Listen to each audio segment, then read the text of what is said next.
하나님 말씀 창세기 11장 2절에서 4절 말씀입니다.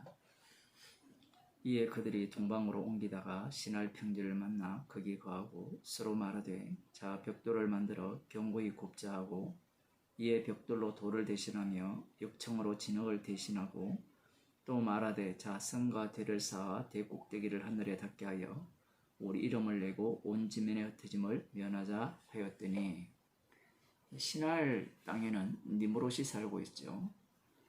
니므롯은 자석처럼 사람들을 끌어모으는 능력을 가졌습니다. 물론 니므롯이 폭력으로 사람들을 끌어모은 것은 아닙니다. 온 땅의 모든 사람들이 스스로 니므롯이 거주하는 그 시날 땅으로 옮겨간 것이죠. 니므롯이 온 땅의 영웅이지만 결코 그가 독단적으로 무엇을 진행하지는 않습니다. 아니, 그럴 이유가 없습니다. 왜냐하면 온 땅 사람들의 마음이 니므롯의 마음과 일치하기 때문에 그래요. 하나의 마음입니다. 이것은 마치 하나님께서 남자와 여자를 창조하셔서 둘이 하나가 되게 한 그런 원리와 거의 동일합니다. 이게 요한계시록에 가면 짐승을 중심으로 수많은 사람들이 하나가 되죠. 예수님의 몸의 지체도 하나인 것 같이 마찬가지입니다. 그러니 서로 말하는 것이 일치하는 거예요. 다른 의견이 나오지 않습니다. 자, 벽돌을 만들어 견고히 굽자. 불로 벽돌을 구워서 아주 튼튼한 벽돌을 만들었습니다. 그리고 하는 말이 자, 이 성과 대를 쌓아 대꼭대기를 하늘에 닿게 하여 우리 이름을 내고 온 지면에 흩어짐을 면하자. 이렇게 말을 합니다. 이것을 위해 불로 구워 만든 단단한 견고한 벽돌을 만들어서 대를 높이 쌓아 하늘에 닿게 하자. 그렇게 얘기를 하는 거예요. 여기에 보면 그 과학의 그 총화라고 할까요? 이 벽돌 만드는 기술, 그리고 이 역청이란 뭐 다르게 표현하면 아스팔트라고 표현하면 돼요. 끓이면 아주 좋은 이 벽돌과 벽돌을 잇는 이음새를 이렇게 이어주는 강력한 접착제라고 그렇게 볼 수 있습니다. 그러한 것들을 이렇게 만들어서 높이 성을 쌓겠다는 겁니다. 언어와 그 당시에 이 가장 뛰어난 과학이 만나서 그 과학과 함께 그 자리에 영웅이 자리를 차지하죠. 니므롯이라는 영웅. 그들이 만나서 일어나는 그러한 현상들이죠. 이들이 도달하고자 하는 곳은 하늘입니다. 그런데 상식적으로 생각해도 탑을 쌓아서 하늘에 도달할 수는 없죠. 그러나 인간들이 생각하는 하늘이라는 그 도달 지점이 따로 있죠.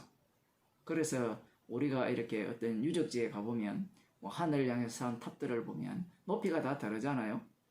자기들이 생각하는 하늘에 닿는 높이가 따로 있는 겁니다.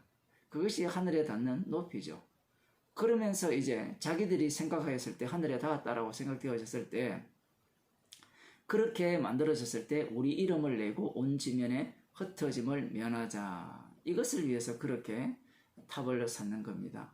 최종적으로는 이것을 뭐 기념탑이라고도 볼 수 있는데 여기에서 우리 이름이라는 게 나옵니다. 여기에서 말하는 우리 이름은 단수입니다. 단수. 사람이라고도 할 수 있습니다. 나중에 계시록에 가면 짐승이 되는데요. 육체가 된 사람들, 그 사람의 대표자가 니므롯입니다. 그 짐승의 대표자가 니므롯이라 이렇게 생각하셔도 되고요.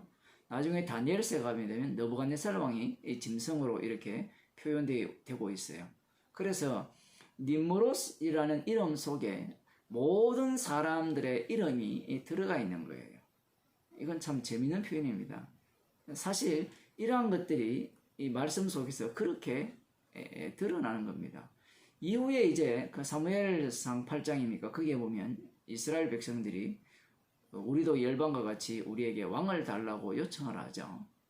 그 왕이라는 그 이름 안에 모든 사람들의 이름이 이렇게 내포된다, 이렇게 볼 수 있죠. 왕이라는 하나의 이름 속에 모든 인간들이 함께 거기에 들어가서 왕의 결정이 모든 백성들의 결정이 되는 그러한 어떤 그 제도가 만들어지는 그것과 동일합니다.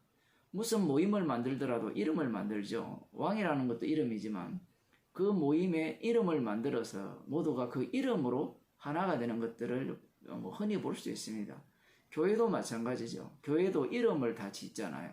그 이름을 짓고 난 뒤에 그 교회 다니는 사람들이 나는 어느 교회를 다닌다 라고 할 때 거기에 어떤 소속되는 소속감도 있을 뿐만 아니라 그 이름 속에 모든 사람들이 하나로 움직이는 겁니다. 물론 그 이름 안에는 항상 영웅이 자리를 잡고 있죠. 그게 뭐 목사가 될 수 있겠습니다만은 그러한 어떤 영웅이 추구하는 바에 자기도 공감을 하고 동의를 하고 따라가는 겁니다. 아무리 개별적으로 자신이 영웅이 되고자 할지라도 오늘날 이 시대는 그러하죠. 사실은 그런다 할지라도 최종적으로는 그 개별들이 모여서 하나의 이름으로 그 이름이 추구하는 바를 드러내는 겁니다. 자기 이름을 드러내려면 우리 이름을 드러내려면 우리 이름이 아닌 이름은 제거를 해야 되죠. 그 이름이 무엇일까요? 바로 예수 그리스도의 이름입니다. 요한계시록 13장 17절에 보면 짐승의 이름과 짐승의 이름을 나타내는 숫자가 나옵니다. 여러분이 잘 아시는 666이죠. 성경을 잘 읽어보면 짐승의 수가 곧 사람의 수라고 하죠. 이렇게 되면 그 짐승의 수라는 것이 이름을 이야기하잖아요. 수라는 것이. 사람의 수라는 것은 사람의 이름이 되는 겁니다. 쉽게 말하면. 짐승, 수, 사람 모두 다 단수이고 이것을 달리 표현하면 하나의 이름이죠. 그 짐승 속에 모든 것이 포함된다 이렇게도 볼 수 있습니다. 그 666이 뭐냐? 그 백날 연구에도 뭐 바코드다 뭐 이런 소리를 하는데 그거는 사람들을 미혹하기 위한 이야기고요. 사람의 이름이라 보시면 됩니다. 그 이들이 누구를 공격하느냐라고 할 때는 이제 14장에 가면 여러분이 잘 아시는 14만 4천이 나오죠. 그 이마에 어린 양의 이름이 이마에 이렇게 적힌 사람이 등장합니다. 그 짐승의 이름이 적힌 사람과 이마에 어린 양의 이름이 이마에 적힌 사람들이 이렇게 나누어지죠. 그런데 이 짐승의 이름이 적힌 사람들이 무엇을 하느냐라고 할 때는 어린 양의 이름이 적힌 사람들을 공격합니다. 짐승이 그런 일을 하잖아요. 이마에나 어디에나 이 표를 받지 않는 자들은 매매를 못하게 한다고요. 자본주의에 매매를 못하게 하면 굶어 죽어야 되죠. 그런 식의 어떤 핍박이 가해진다라고 볼 수 있습니다. 그래서 이름 대 이름의 어떤 대결입니다. 실질적으로는 이름의 대결이지만 궁극적으로는 그 이름이 어떤 이름이냐라고 할 때는 예수 그리스도의 이름과 그 이름의 대적자가 바로 마귀입니다.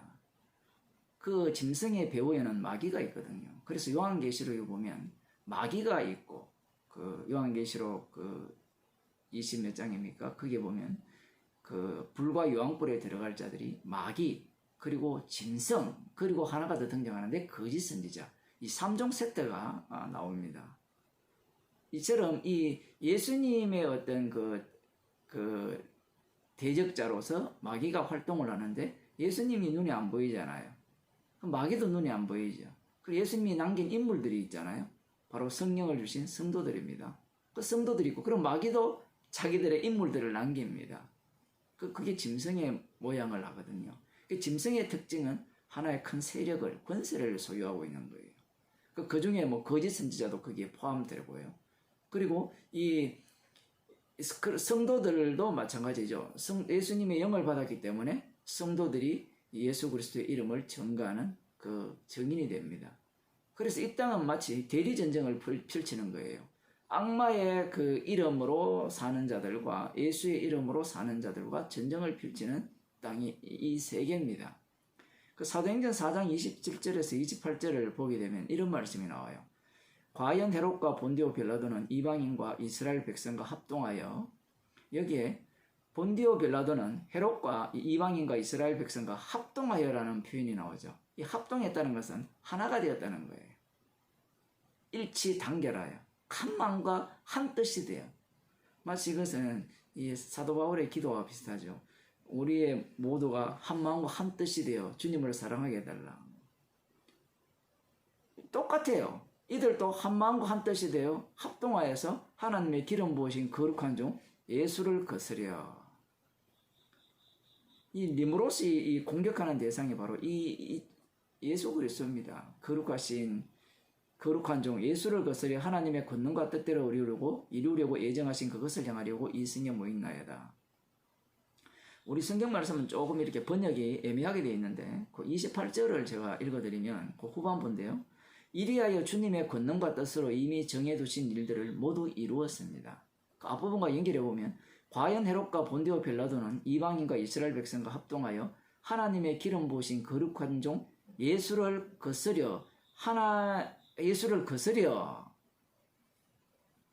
거스렸다라는 거죠. 그 거스렸다는 것은 예수님을 십자가에 못 박아 죽였다는 거죠. 이리하여 주님의 권능과 뜻으로 이미 정해두신 일들을 모두 이루었습니다. 십자가에서 다 이루었죠. 그 십자가이신 아들을 주로 세우는 것이 아버지와 아들과의 영원한 언약이거든요. 근데 우리 번역에는 하나님의 권능과 뜻대로 이루려고 예정하신 그것을 행하려고 이 성에 모였나이다. 이렇게 번역을 했거든요. 의미가 상당히 다르게 되어 있는데 이 공동 번역이 헬라어 성경과 이렇게 가깝게 번역이 되어 있습니다. 실제로. 그래서 지금 이 헤롯과 본디오 빌라도 이방인과 이스라엘 백성들이 합동하여서 하나가 되어서 마치 오늘 본문에 나오는 이 니무롯을 중심으로 모두가 하나가 되어서 탑을 쌌죠. 우리 이름을 내기 위해서. 그 이들이 지금 거룩한 종 예수님을 죽인 이유가 무엇이냐 했을 때는 자기 이름을 위해서예요.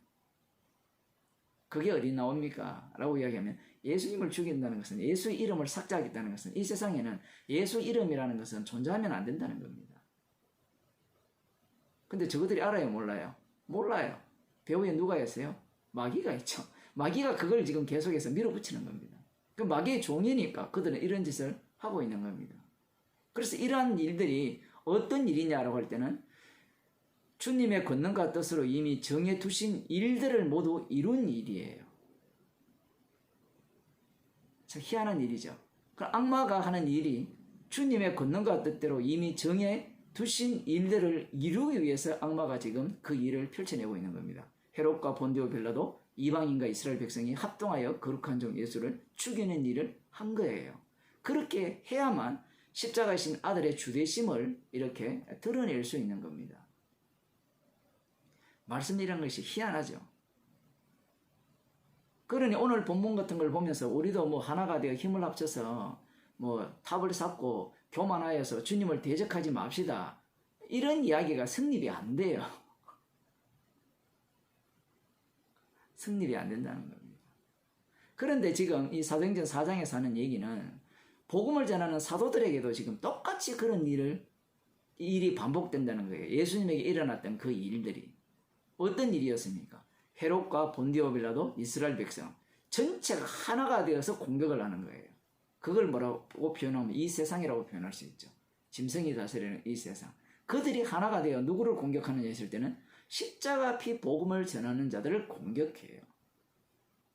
그래서 사도들은 지금 자기들을 핍박하는 그들의 행위들을 어떻게 바라보는가 하면 주님이 이 땅에서 당하신 그 일들과 동일한 사건으로 바라보는 거예요. 그러니까 십자가 사건이 반복되는 겁니다. 십자가 사건이 반복되는데 독특한 것은 이 성도들이 그 십자가 사건으로 휘말리게 됨으로써 그 복음을 전하는 가운데 구원 얻는 자가 만들어지고 발생하는 겁니다. 출몰한다고 볼 수 있어요. 그리고 동시에 그 복음이 전파됨으로 말미암아 심판이 이루어지는 거예요. 우리는 이런 걸 원하잖아요. 나는 십자가 사건 속에 이렇게 휘말리지 않고 나는 이제 복음을 아니까 내가 복음을 전하면 구원 얻는 자도 생기고 지옥 가는 자도 생기고 이러기를 소원하는데 예수님이 그렇게 하시지 않았잖아요. 말로만 그렇게 해서 너 지옥 가, 너 천국 가 이렇게 하신 것이 아니라 자기의 죽으심으로 천국과 지옥을 축복과 저주를 이렇게 갈라냈듯이 성도에게도 똑같은 사건을 반복하여서 주님의 십자가의 능력을 전극케 하는 겁니다. 그래서 지금 이 복음에 대해서 대적하는 자들은 누구냐 했을 때는 이 니무롯을 중심으로 한 세력이 된 거죠. 짐승입니다. 표현을 하면. 그 배우는 마귀가 있고 물론 그 앞잡이들은 거짓 선지자들이 있겠죠. 거짓 선지자들의 모습이나 그들은 짐승의 앞잡이니까 그 짐승을 중심으로 누구를 공격하느냐? 힘을 합쳐서 바로 이 십자가 지신 예수 그리스도를 대적한다라는 사실입니다. 그래서 그 사도행전 3장을 보게 되면 이 악마가 어디까지 따라오는가 하면 베드로와 요한까지 따라오죠. 베드로와 요한이 이 성전 민문에 앉은 안전병이를 고쳤을 때 악마가 어떻게 유혹합니까? 사람들 보세요. 베드로와 요한의 경건과 능력으로 이 사람을 낫겠습니다. 라고 이야기를 하잖아요. 그때 베드로와 요한이 뭐라 합니까? 무슨 소리 하십니까? 당신들이 십자가에 못 박은 예수 그리스도가 이 사람을 성하게 했습니다. 여기에서 영적 싸움이 펼쳐지는 거예요. 그러면서 십자가 사건이 일어나는 겁니다. 그럼 사람들이 뭐라 하겠어요? 거기에서 본문에서는 그런 식으로 나타나지 않았지만 당신의 경고가 능력을 했지 않느냐? 아니야 이렇게 하면 거짓말하지 말라는 거죠. 우리가 봤잖아요. 당신이 그렇게 고쳤다는 것을. 이 싸움 속에 이런 어떤 그 영적 싸움 속에 성도가 들어가게 되는 거예요. 그 속에서 생명이 나오고 그 생명에 대해서 거부하는 자들은 심판 속으로 휘말리게 되는 겁니다. 기도하겠습니다. 하나님 아버지, 우리가 살아가는 세상이 나의 이름으로 살아가는 세상이 아니고 이 세상이 주의 이름과 이 악마의 이름과의 싸움 속에서 저희들이 살아가고 있다는 것을 말씀을 통하여서 알게 하심을 감사드립니다. 십자가 사건이 우리 몸을 통해서 반복되게 하심으로 말미암아 주님께서 십자가 지심으로 말미암아 그 십자가 사건 속에서 나온 생명과 심판의 그 능력들이 우리를 몸을 통해서 반복시킨다는 사실을 늘 기억하며 우리가 무슨 일을 하더라도 주의 이름으로 행할 수 있는 주의 백성이 되게 하옵소서. 예수님 이름으로 기도드리옵나이다. 아멘.